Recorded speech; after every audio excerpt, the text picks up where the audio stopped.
everybody, this is B, and we are back again with another visual novel, because that's what we do in the beginnings. Anyways, interesting, we can hear from my mic, apparently, this game. I don't know if you guys can hear. It's acting weird, and I just don't know how to react to it. So, we got red-handed Robin. I need to fix this a little bit, but we are back and ready to go. But, okay, let's continue. Where did we last leave off? 11:26 seems like the last one. There you are, Fletcher. I've been looking all over for you. I froze for a moment as a man's voice called from the car entrance. As he approached the group, I gathered my composure. I thought you had said you were turning in for the night. I intended to, but on my way to my cabin, a couple of chatty women cornered me.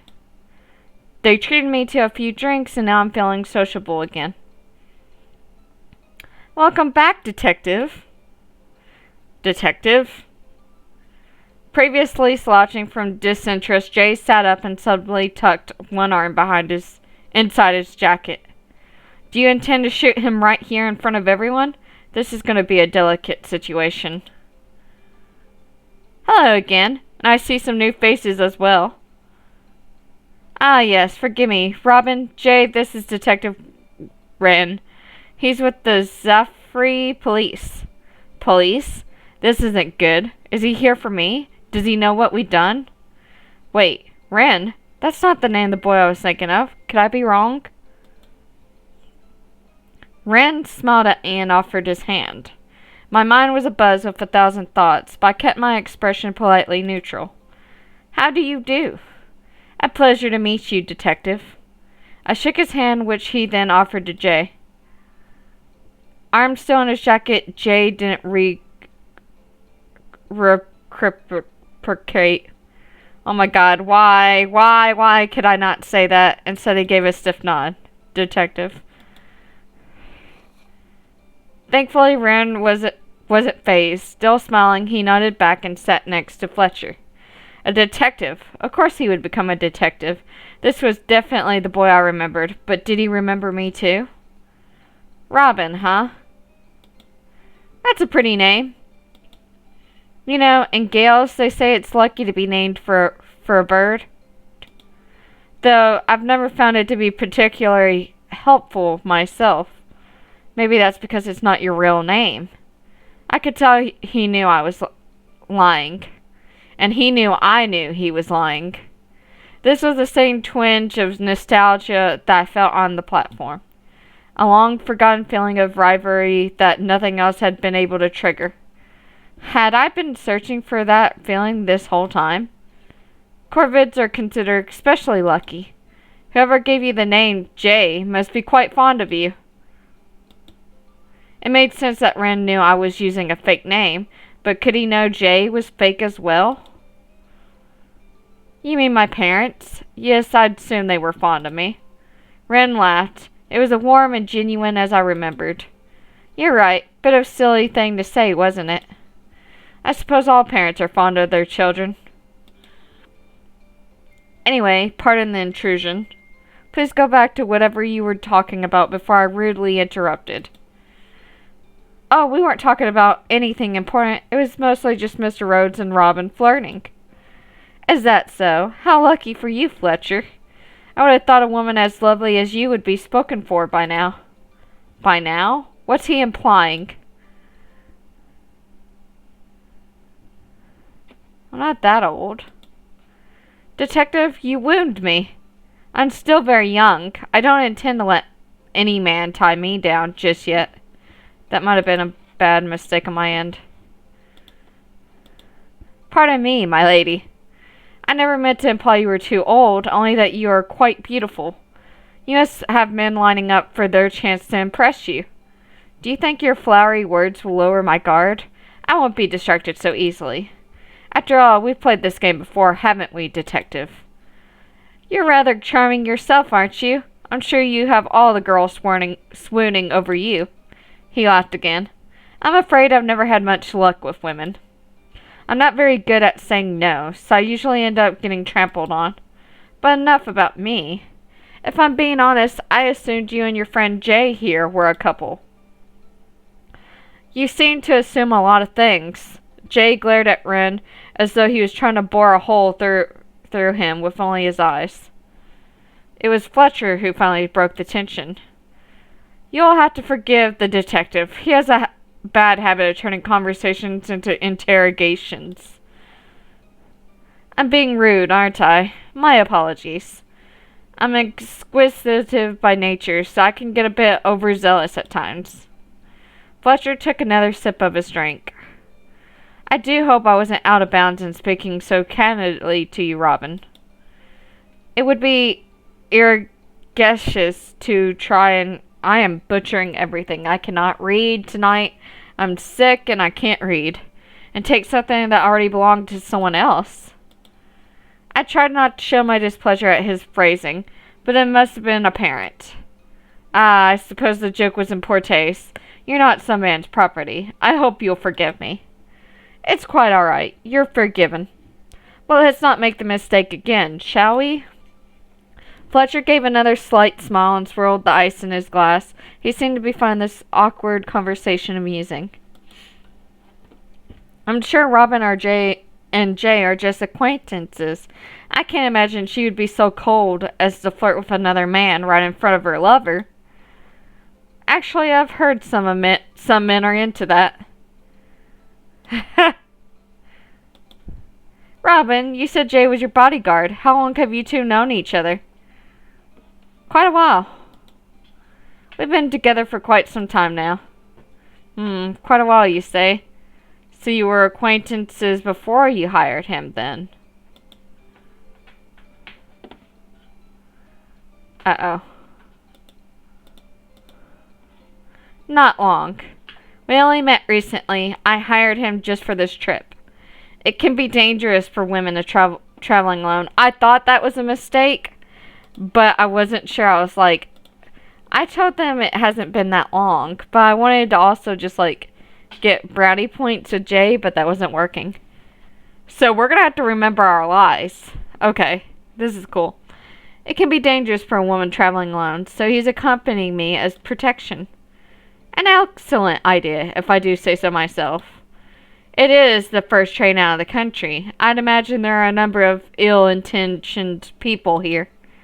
Oh my, I should hope not. The tickets were very expensive for the maiden voyage. I wouldn't think criminals would be able to afford them. You have an innocent heart, ma'am, but not all criminals are lowly burglars or pickpockets. Ren, there's no need to scare our traveling companions with your pessimism. You're right. I suppose suspecting the worst is part of the job description. Please ignore me. The journey is probably quite safe. Anyways, are you ladies planning on doing anything interesting while in Gales? My husband and I are going on holiday. I find Gaelish culture quite fascinating. Did you know some Gaelish practice witchcraft? They say the world used to be rife with the occult. Fletcher scoffed. Simple folk tales. If witches really existed, I should think at least some of them would be seen in Zephyr as well. No, it's true. In fact, we'll be arriving at the start of their autumn festival. It's a celebration of the harvest season, as well as all things magical. The name escapes me now, but it was something rather macabre. I'd heard of the harvest festival before, but can't for the life of me remember what it was called. It was something to do with scarecrows, I think. I can't recall the exact name, but I'm certain it had the word scarecrow in it. What an interesting piece of trivia for someone who has never been to Gales to know. Dang it. How am I messing this up so quickly? I wasn't completely confident in my answer, so I decided to keep quiet. I have to admit, I've never been to Gales myself, so I'm not sure. What about you, Robin? Wren flashed me a roguish grin. No, this will be my first time. I suspected that if I volunteered anything I knew about Gales, the detective would comment on the fact that I said I'd never been. It looks like it was a good idea to keep my mouth shut this time. It's called the Scarecrow's Feast. Yes, that's it. I see you know your Gaelish history, Mr. Rhodes. We're very excited, aren't we, honey? This is going to be hard because I skip, so it's been a while since I played this. The woman's husband was long since passed out. He sat slouched in his chair, snoring. How about you, Robin? Will you be on holiday as well? I'll be too busy. A festival sounds well and good, but I'm afraid I'll be short on time while I'm there. I'm traveling for business. Ah, that's right. The dog shoes. As I suspected, Wren was already aware of what I had told the women from dinner. Dog shoes? Yes, I'm an entrepreneur. My shop makes custom shoes for dogs. I'm traveling to Gales in hopes of opening a second boutique. Such a genius idea. I wonder how the process differs from making shoes for people. You'll have to enlighten me. Oh boy. Of course, some other time maybe. To be able to travel to such an interesting event and a privilege. I only wish I could attend as well. Will you not be staying in Gales, Detective? Sadly, no. I'll be returning immediately when we reach our destination. My business is here, on the train. Oh my, has something happened with one of the passengers? I'm sure it's nothing you need to worry about. Now, Fletcher, that's not entirely correct. The truth is, I'm here as part of a murder investigation. The woman gasped dramatically, and Wren's cheerful demeanor became something more serious. Hands still in his jacket, Jay made to stand up. Robin, I think it's time we... A murder? Really? Are you allowed to talk about it? I cut across Jay so he wouldn't suggest we leave. Do you have any idea how suspicious that would look? Use that thick head of yours. Conflicted, Jay slowly sat down. His eyes remained fixed on the detective. Yes, I'd like to hear about it as well. Is there anyone we would know? We're not in danger, are we? The elegant woman leaned in as though she was about to hear a particularly juicy piece of gossip.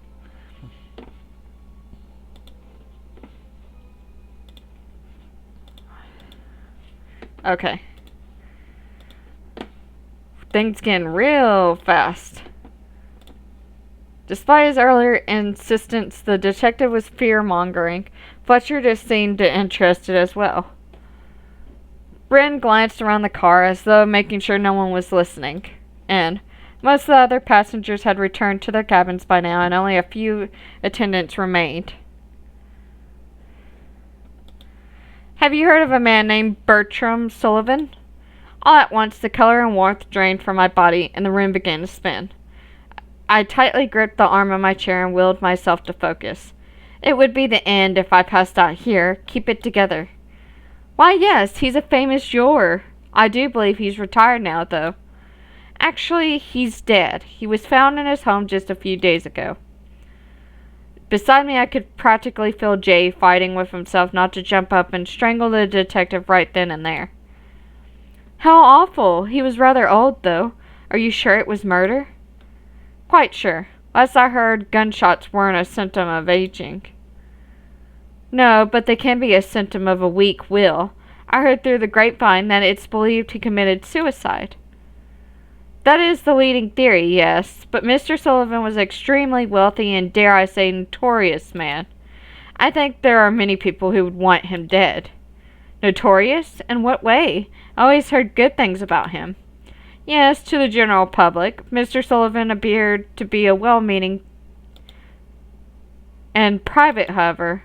I was well aware of what Bertram Sullivan was like in private. A monster. He was rather depraved. Apparently it was well-known secret in his social circles that, despite having a wife, Mr. Sullivan often enjoyed the company of beautiful young women. Women who would mysteriously disappear when he grew tired of them. That is to That's terrible, Detective, but it's bad luck to speak ill of the dead, no matter what sort of depravity they indulged in.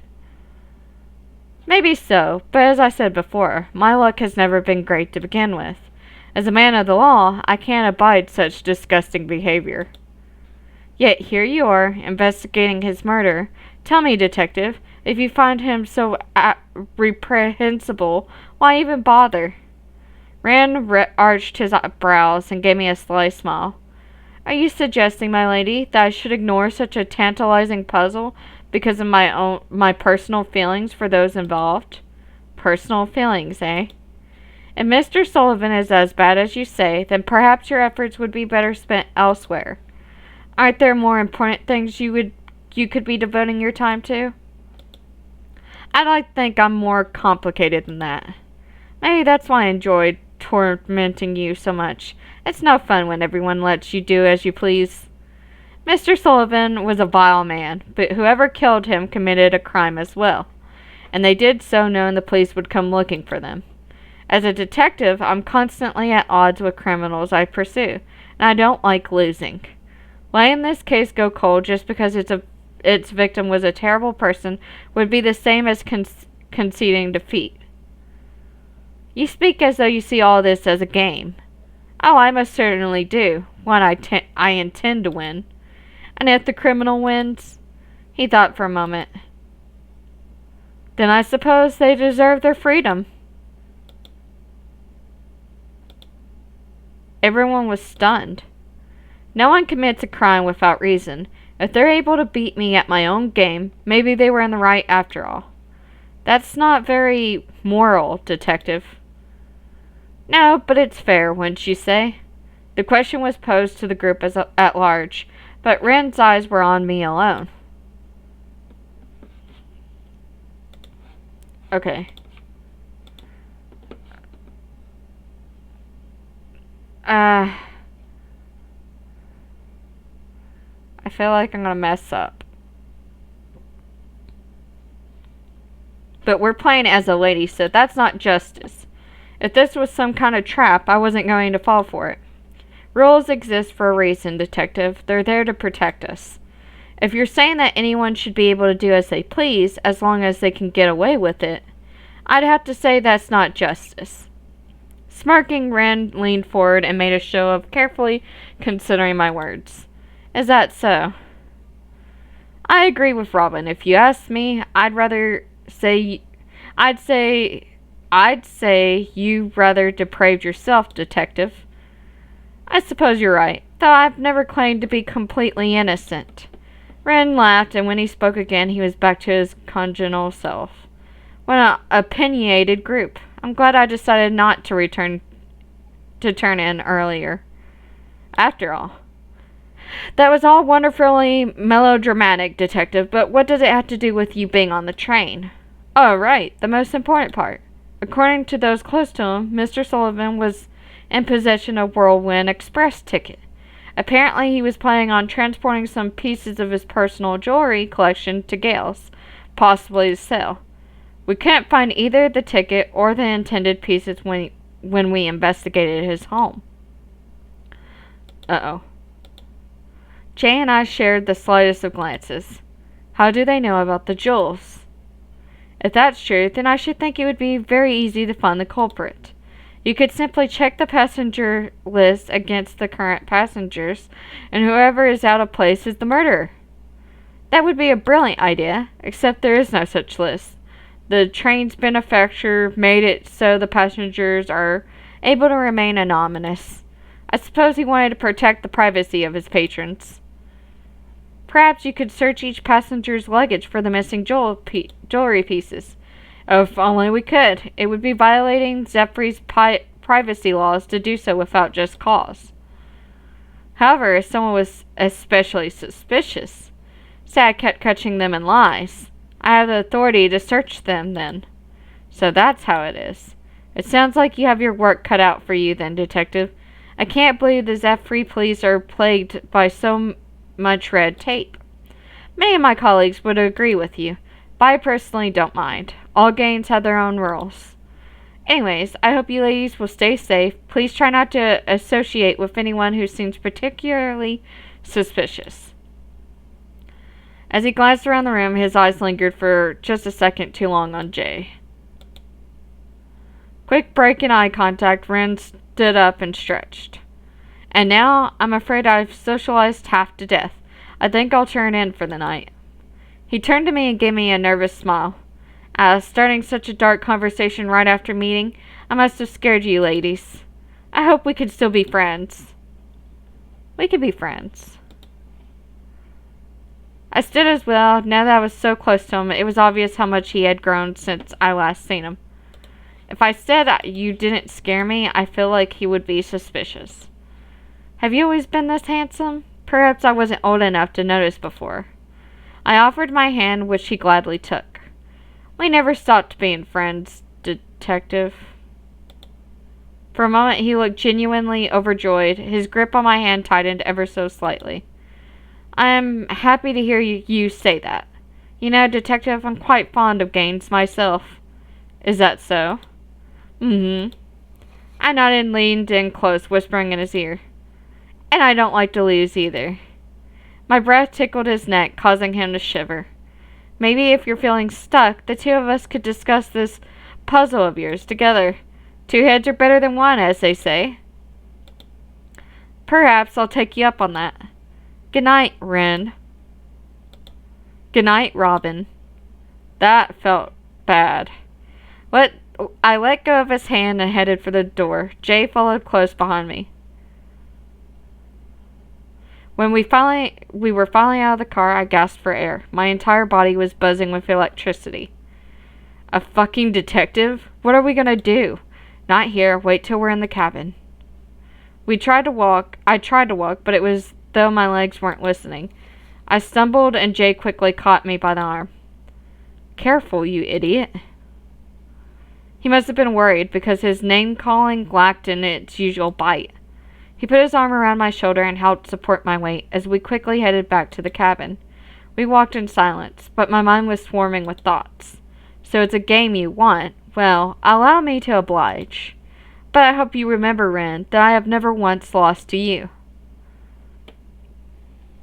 Ooh, this is gonna get hard. Jay paced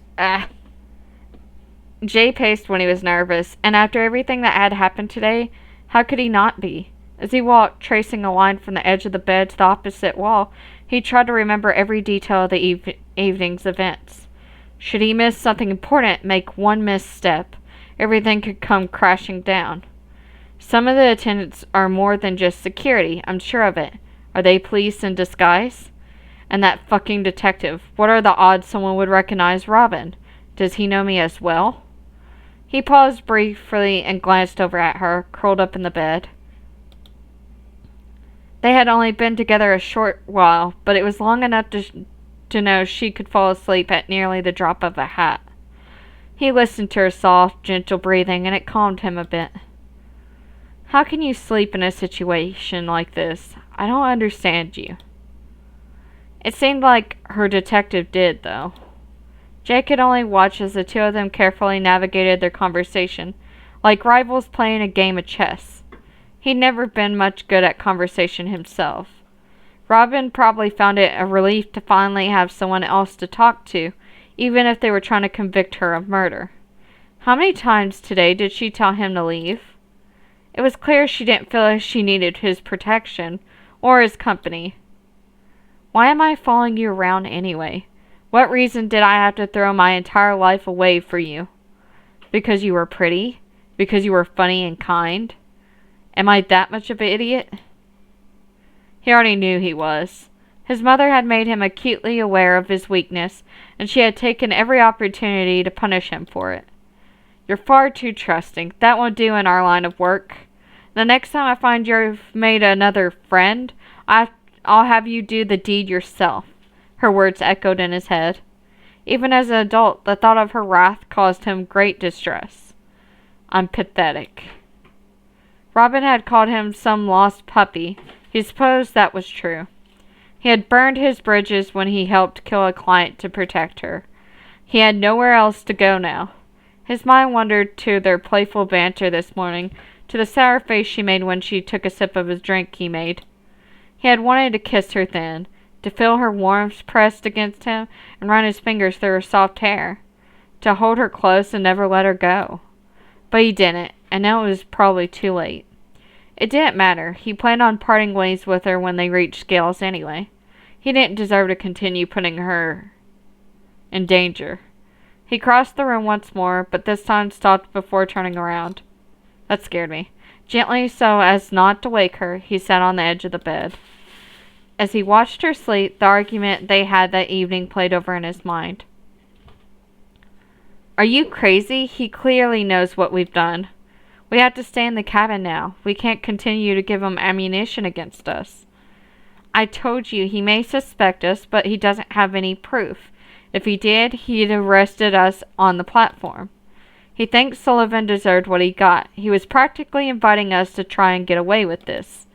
He's not going to use the fact that he recognized me. He thinks it would be cheating. He intends to play this game clean. You seem to have a lot of faith in this man you haven't seen for over 10 years. What makes you think you're so special? Jay knew the reason, but he wanted to hear her say it. It was making him furious that she kept dancing around the issue, as though he was too stupid to notice. What? What do you mean? I'm not blind, Robin. He may have been speaking to the whole room, but his words were meant for you. He searched for a better word than the one that came to mind. Infatuated with you. Robin gave him a searching look as though she couldn't believe what he was saying. You're jealous of him, aren't you? He could feel his face turning red with anger and embarrassment, and her look of slight annoyance only deepened the hurt he felt.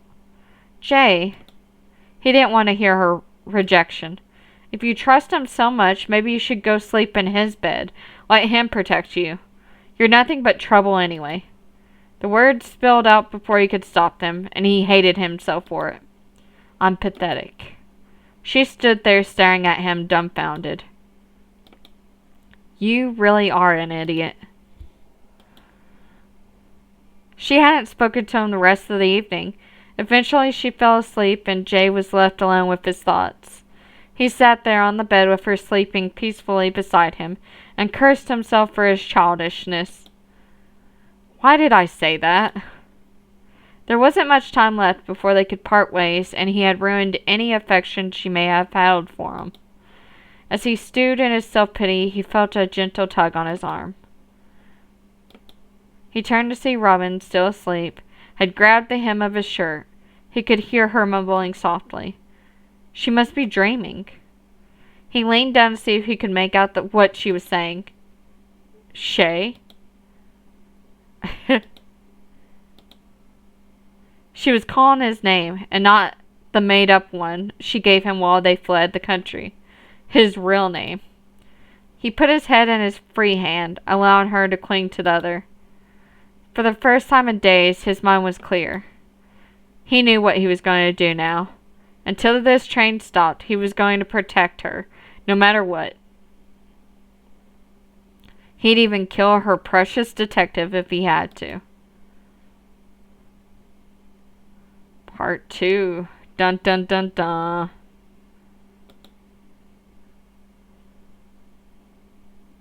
The next morning when I awoke, Jay was already clean-shaven and dressed for the day. He sat on the sofa in silence, sheepishly avoiding looking in my direction. Well, this is awkward. I wasn't sure what to say. Good morning. I hope you'll be less of a jealous asshole today. Let's get out there and try not to get arrested for murder, shall we? That certainly wouldn't mend any fences. Did you sleep well? I was quite aware he hadn't. After our argument, he had paced away half the night. It was maddening, trying to sleep with him walking back and forth like that. No. Was that all? Did he have no intention of apologizing? I was still angry with him for the things he said, but it's not like I was enjoying this either. I felt a twinge of guilt as I remembered what happened after that. I hadn't been able to bring myself to speak to him all night, choosing to drown in my loneliness rather than be the first to break. But then he sat down next to me on the bed. He thinks I'm asleep. He was there, close enough to touch. All I had to do was to reach out to him. I wanted nothing more, to tell him it was all right, that I knew he hadn't meant what he said. Would forgiving him without an apology be admitting defeat? I chose to play a trick on him instead. Gently, I grasped at his shirt sleeve, and I felt him tense up. Shay. I mumbled his name again and again as he leaned down to listen. I couldn't bring myself to say it, but I hoped he could hear it in my voice. I forgive you. He put his head in his hand and sat there with me for a bit longer. After a while, he slowly removed his arm from my grasp and stood from the bed. He laid down on the sofa and finally fell asleep. If I told you, would you be angry? Maybe that would make us even... Uh-oh. Well, we gotta save here, and we'll have to end the video. This is getting interesting, though. I lean more towards Jay so far. I don't know what you guys think, but I think the detective and her is cute, but I personally like Jay better just because of their relationship and how he's protecting her. But anyways, I'll leave it here, and I'll see you guys in the next video. Bye!